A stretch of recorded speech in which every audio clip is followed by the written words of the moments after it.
బాబీ దర్శకత్వంలో నందమూరి నటసింహం బాలకృష్ణ హీరోగా నటించిన డాకు మహారాజ్ జనవరి 12న థియేటర్లోకి రానుంది.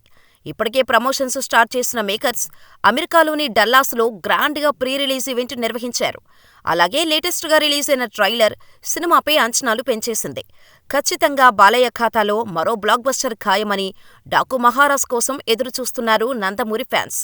ఇక ఈ సినిమా ప్రమోషన్స్లో భాగంగా డైరెక్టర్ బాబీ ఓ ఇంట్రెస్టింగ్ విషయాన్ని చెప్పారు. డాకు మహారాజ్ సినిమా స్క్రిప్టు రాసే టైంలో కథకు అవసరమని భావించి మరో పాత్ర అనుకున్నాడట. ఆ పాత్రలో దుల్కర్ సల్మాన్ను తీసుకోవాలని భావించాడట. కానీ ఆ తర్వాత కథకు ఆ పాత్ర అవసరం లేదు అనిపించింది.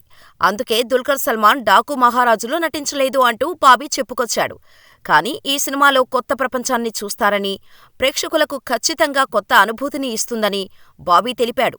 అయితే బాబీ చెప్పినట్టుగా దుల్కర్ను వద్దనుకున్నప్పటికీ ఆ పాత్రలో మరో యంగ్ హీరోని తీసుకున్నట్టుగా టాక్. ఆ గెస్ట్ రోల్ సినిమాలో చాలా స్పెషల్గా ఉంటుందని చెబుతున్నారు. క్లైమాక్స్లో వచ్చే ఈ స్పెషల్ యాక్షన్ సీక్వెన్స్ హైలైట్గా ఉంటుందని అంటున్నారు.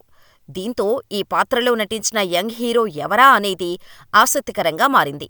మరి బాబీ నిజంగానే ఆ కీలక పాత్రలో యంగ్ హీరోనే తీసుకున్నాడా లేదా అనేది తెలియాలంటే సినిమా రిలీజ్ వరకు వెయిట్ చేయాల్సిందే.